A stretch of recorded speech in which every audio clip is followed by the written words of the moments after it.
আলহামদুলিল্লাহ 2 বছর পর বাংলাদেশে এসে পৌঁছালাম এবং প্রায় 20 ঘন্টার জার্নি ছিল এবং সেফলি এসে পৌঁছাতে পেরেছি। চলুন আমার কানাডা থেকে বাংলাদেশের জার্নিটা দেখে আসি। রেডি হয়ে গেছি, আমার টোটাল 4টা ব্যাগ। এটা তো কাঁধে নিব, ল্যাপটপ নিয়েছি বাস, আর এটা ক্যারি অন, পাশে 2টা লাগেজ নিলাম।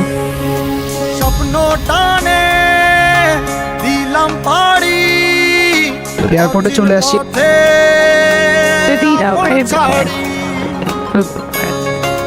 এই যে বোর্ডিং পাসও নিয়ে নিছি।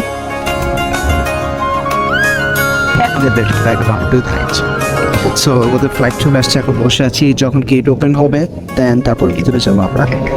আলহামদুলিল্লাহ সব কিছু সুন্দরভাবে কমপ্লিট হয়েছে। ইমিগ্রেশন ইভেন আমার ব্যাগে এক্সট্রা 16 কেজি হয়ে গেছিলো ওয়েট, সো সেটার জন্য আমাকে কোনো পে করতে হয় নাই। Thank you so much, thank you payment বার হাবেশ। এই যে বোর্ডিং পাস, বসে আছি। আর ইমিগ্রেশন আমাকে তো কিছুই আজ করে নাই।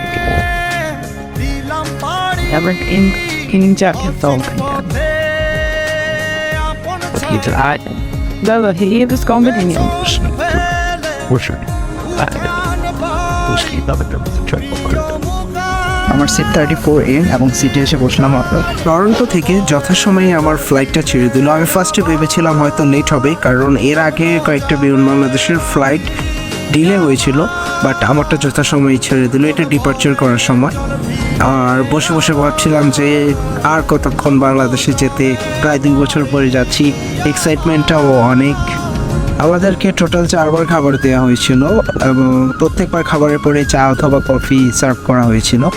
আমাদের যেহেতু ডিরেক্ট ফ্লাইট, তাই আমাদের মাঝখানে কোথাও ট্রানজিট নেই। আমাদের যা শুধু ইস্তানবুল এয়ারপোর্টে 45 মিনিটের জন্য দাঁড়িয়েছিল রিফিলিং, অর্থাৎ তেল নেওয়ার জন্য। এই যে এখন দেখতে পাচ্ছেন ফ্লাইটে তেল নেওয়া হচ্ছে।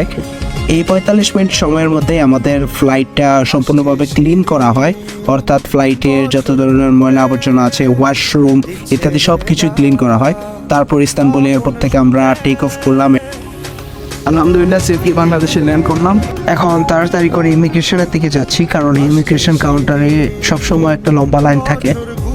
আলহামদুলিল্লাহ ইমিগ্রেশন শেষ, এখন ব্যাগেজ ক্লেম করার জন্য আসছি। ব্যাগ নিব, সো ওয়েট করতেছি ব্যাগের জন্য। আর ইমিগ্রেশন আমাকে কিছুই আজ করে নাই, আমাকে জাস্ট আজ করছে যে আমি কোথা থেকে আসছি, দ্যাটস ইট। যেহেতু টরন্টোতে আমি আর্লি চেক ইন করেছিলাম, তাই আমার ব্যাগ লেটে আসে স্বাভাবিক, বাট আলহামদুলিল্লাহ কোনো প্রকার ড্যামেজ ছাড়া আমি আমার ব্যাগগুলো পেয়ে গেছি।